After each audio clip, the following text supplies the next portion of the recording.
I think there's a lot of reasons why people enjoy building canoes, but probably the reason that applies to everyone is the sense of immersing oneself.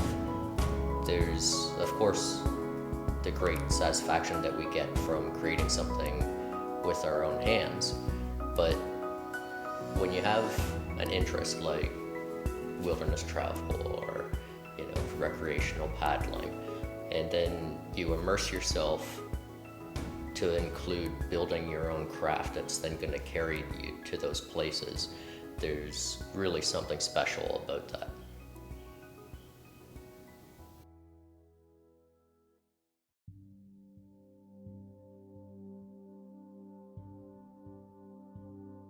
Setting up the strong back and station forms is probably the most important stage of the building process.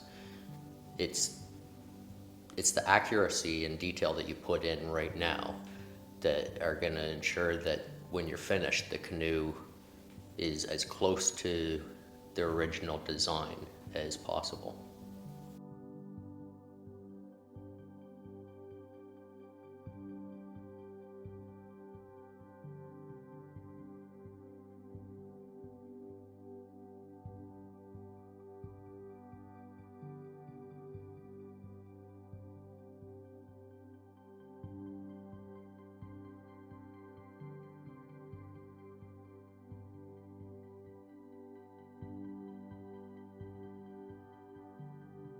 Stripping the hull is relatively easy. The first strip gets you going, and it's important that you line it up evenly on both sides along the shear.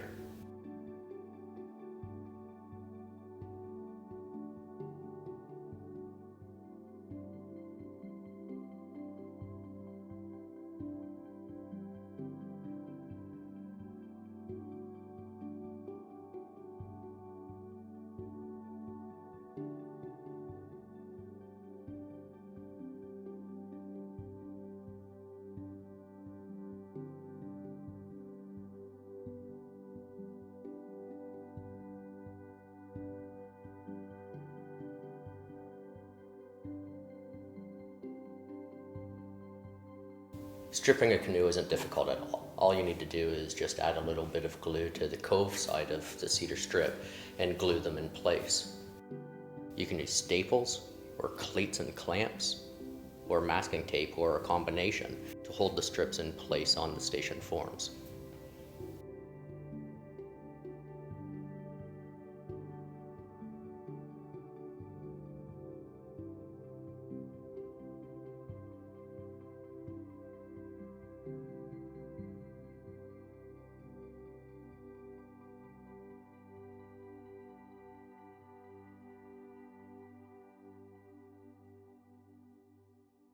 You don't need to worry about your strips becoming uneven because you can do what's called adding a cheater strip, and it's basically a small strip that you cut on an angle and it just balances it out. So sometimes you don't need to use them at all, and sometimes you can add one. And the thing is, it's such a small detail that it isn't even noticeable once your canoe's finished.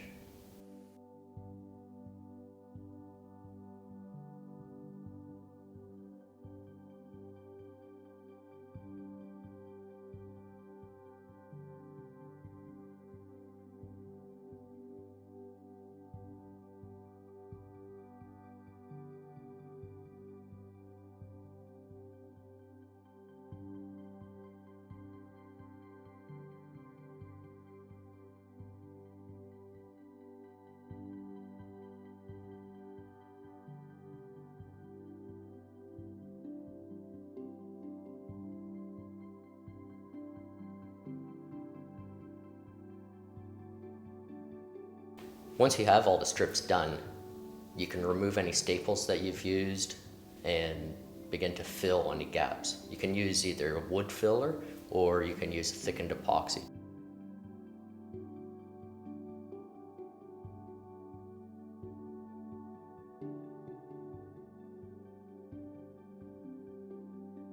Try not to use too much filler because once it's dry, you're going to need to sand it out.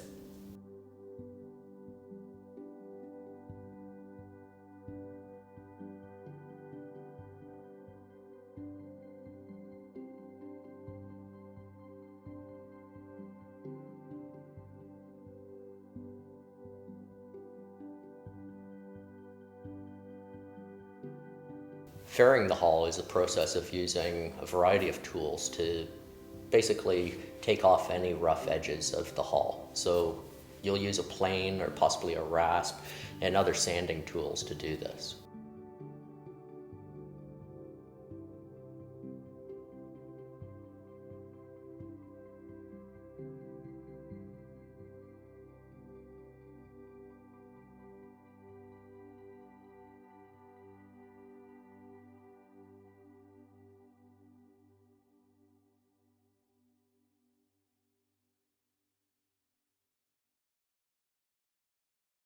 You don't have to go crazy, just take off any major rough edges and clean up the filler that you've used.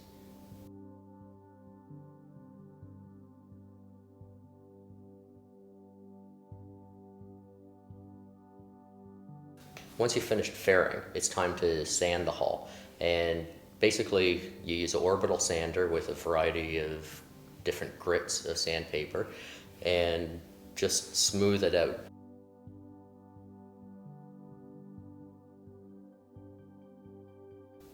The reason we sand the hull after fairing the canoe is to smooth it out and prepare it for applying the fiberglass and the epoxy. We start off with the orbital sander, then wet the hull down to raise the fibers, and then we hand sand for a finish sanding.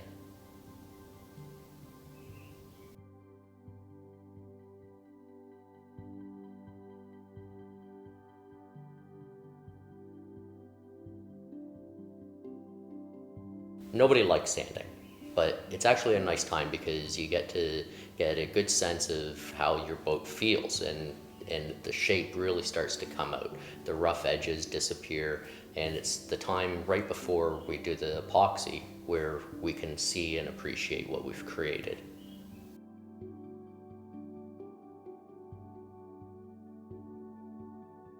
Once we finish sanding, we want to make sure that we've removed any dust, and you can use a light tack cloth to just go over the hull. Once that's finished, we can lay out the cloth. And what you want to do is work from end to end and just make sure there's no major bumps or creases in the cloth.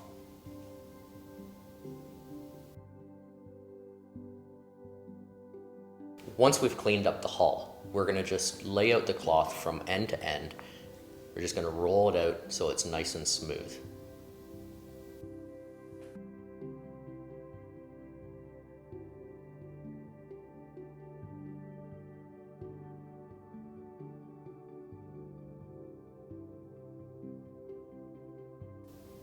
Epoxy is a chemical, so it's important that you take certain safety precautions. You need to wear a respirator, safety glasses or full face respirator, and it's good to wear coveralls because that stuff's going to get on you, so keep yourself clean. And definitely you'll need to wear some sort of protective glove, whether it be latex or vinyl.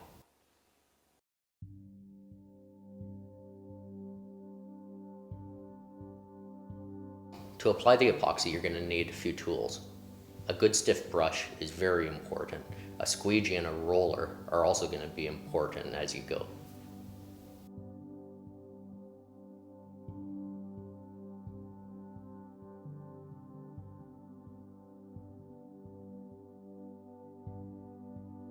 When applying the epoxy, mix small batches so you don't get caught with it kicking off on you and being useless.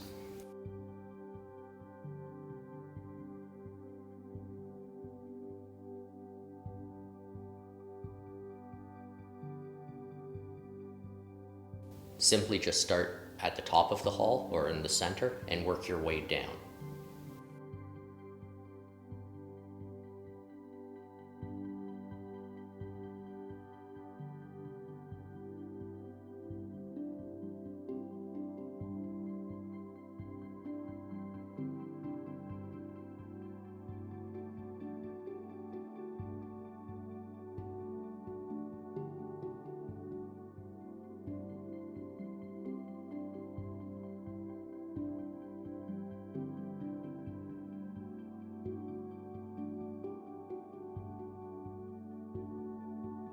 Once the epoxy is set on the outer hull, flip the canoe and then sand the inner hull.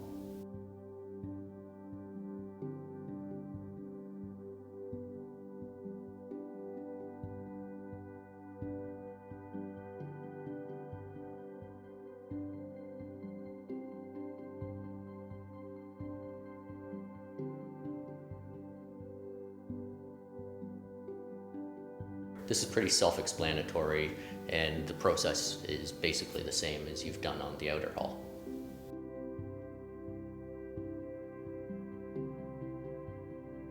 Laying up the fiberglass for the inner hull is basically the same thing, except this time you're going to use spring clamps along the edge, that's the shear edge or the gunnel edge, just to hold the cloth in place as you work.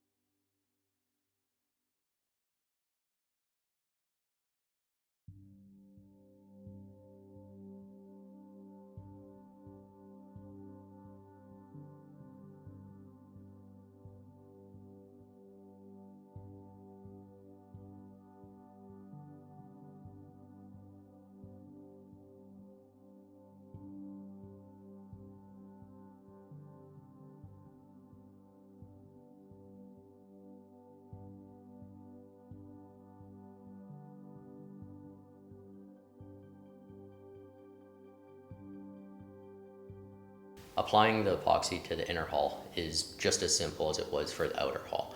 Simply add the epoxy to the bottom of the hull and work your way up to the edges.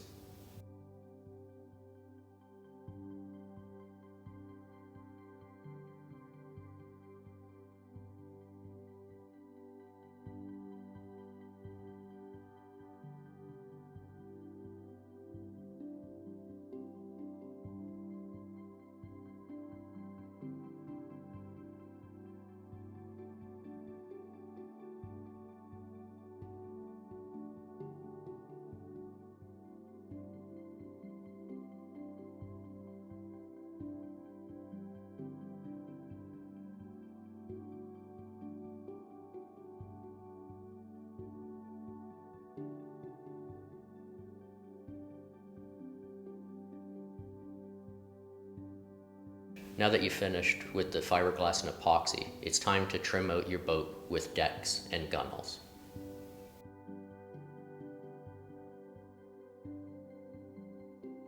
The decks are added with thickened epoxy as a glue, and then you can screw them in place to hold them. It's very difficult to clamp the decks at the ends because of the angle, so screwing them into place and then later removing the screws is fine.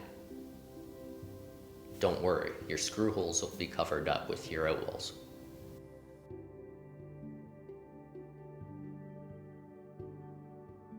With the decks in place, now it's time to add the inwalls. You'll need a lot of clamps for this process, and use thickened epoxy to glue it in place.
The outwalls are installed the same way that you've done the inwalls.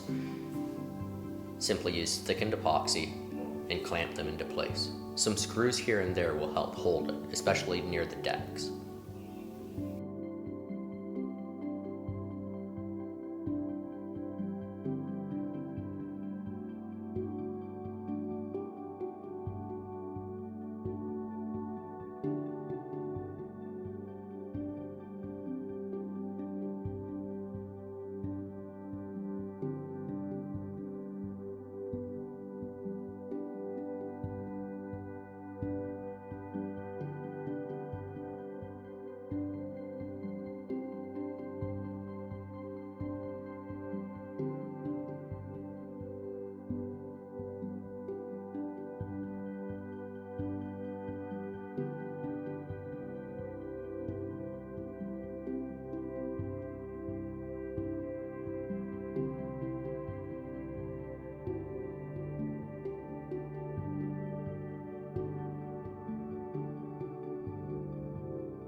Now that your decks, inwalls and outwalls have been installed and the epoxy is thickened, it's time to sand them down and remove any of that thickened epoxy that shows.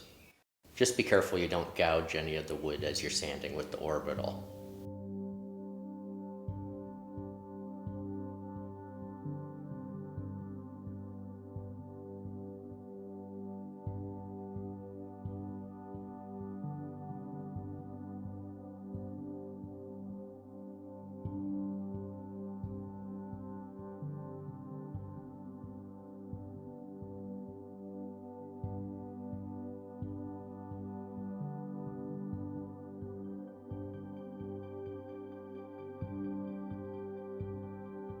With the deck and the gunnels rough sanded, you can finally appreciate what you've created. And now's the time for hand sanding.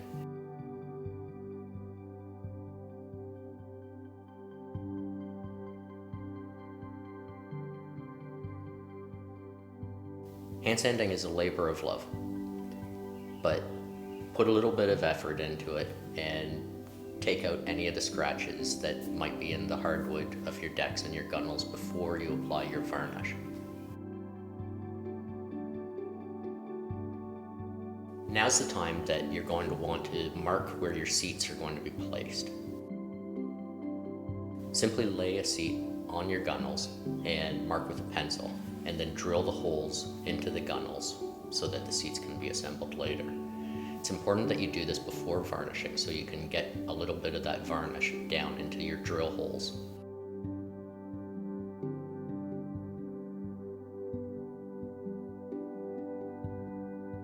Now's the time to add a good quality marine varnish, so work from end to end and try to seal up any and all of the hardwood, so that's your decks and your gunnels. This is going to protect it from water damage.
With your boat varnished, it's time to add the seats and the yoke.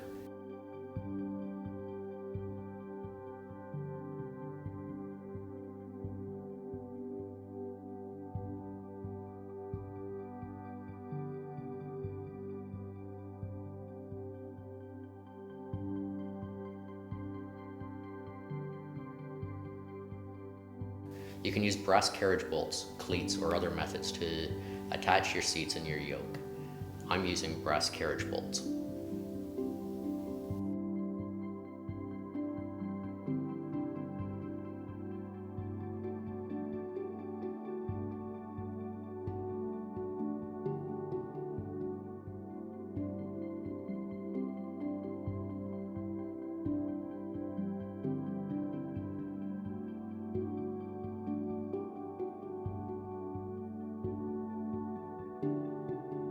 They say it takes 120 hours to build a canoe. Sometimes I think it takes longer. You know, if you're doing it professionally, you're pushing through getting the boats done.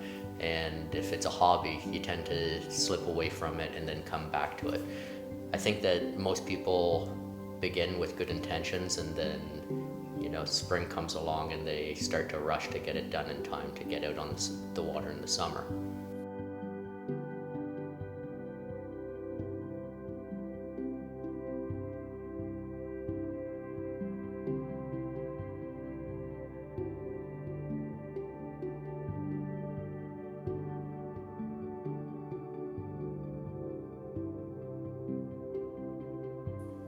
It's a very rewarding experience to build a canoe. It takes a lot of time, 120 hours on average. So when it's finished and you've created something as beautiful as a Cedarstrip canoe, you should be proud of what you've done. You'll get a lot of compliments, and I think it's really worth the experience. I hope you try it. I've paddled a lot of different types of canoes, and so far, to be honest, the Cedarstrip is the canoe that I prefer. There's more to it than just the way the canoe looks, but that is a big part of it. You know, there certainly isn't anything better than being out in the wilderness, looking around at your landscape, and then looking down and seeing the beautiful woodwork that you've created. But there's functional benefits, I believe, of a Cedarstrip canoe. Cedarstrip canoes are quite rigid. It's true they're not necessarily as durable as some of the high-tech composite materials out there on the market now, but they are durable, and they also have functional rigidity.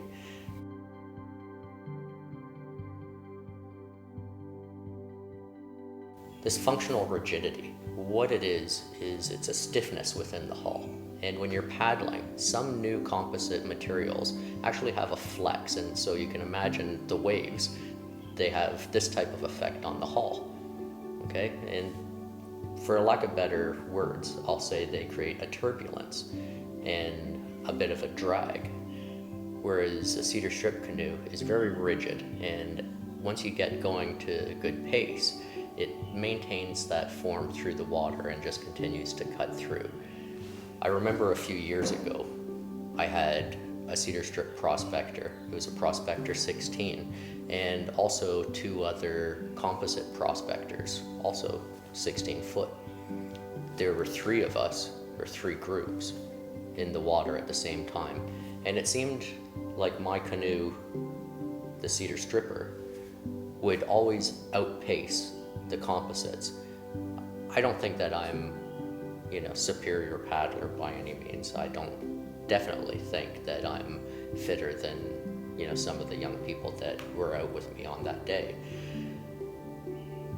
I have to believe that it had a lot to do with the boat. I can compliment myself and say that it was that I created a great boat that was faster, but I'm going to think that it had more to do with that functional rigidity.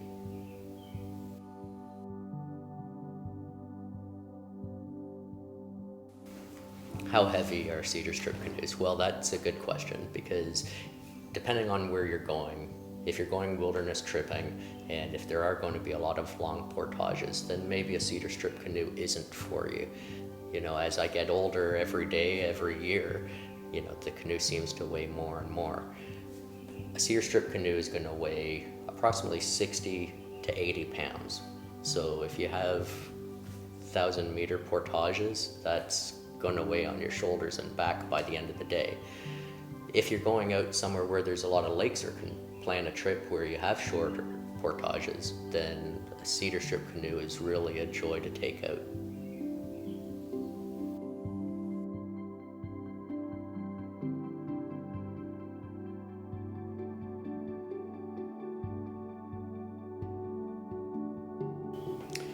I get asked about how strong Cedarstrip canoes are, and I've yet to test it by hitting it with a hammer or something to see what it will actually take throwing it off of a roof. But what I can tell you is I don't baby my canoe. I think that I treat my canoes the same that I would if I purchased a composite canoe.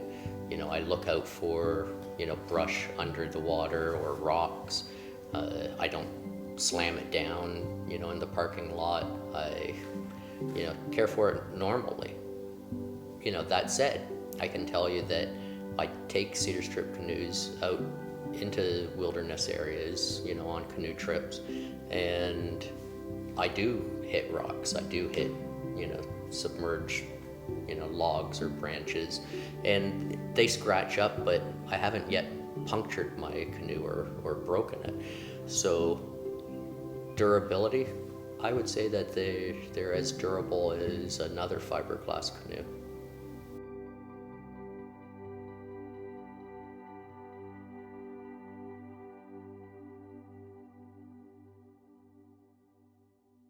A Cedarstrip canoe isn't for everyone. They are beautiful, and it's unfortunate that more of the canoe rental businesses don't rent them. And the reason is they do require some upkeep. So your gunnels and decks, the hardwood, you should do a light sand and varnish every year, maybe even a couple times a year. Okay, you've got to keep an eye on that stuff and take good care of it. It's not an inexpensive canoe, whether you buy one or have built it yourself. You put a lot of effort into it, so the way you store it is really important. I wouldn't recommend leaning it up at the side of a garage or underneath a pine tree. Okay, it's something that it's an investment.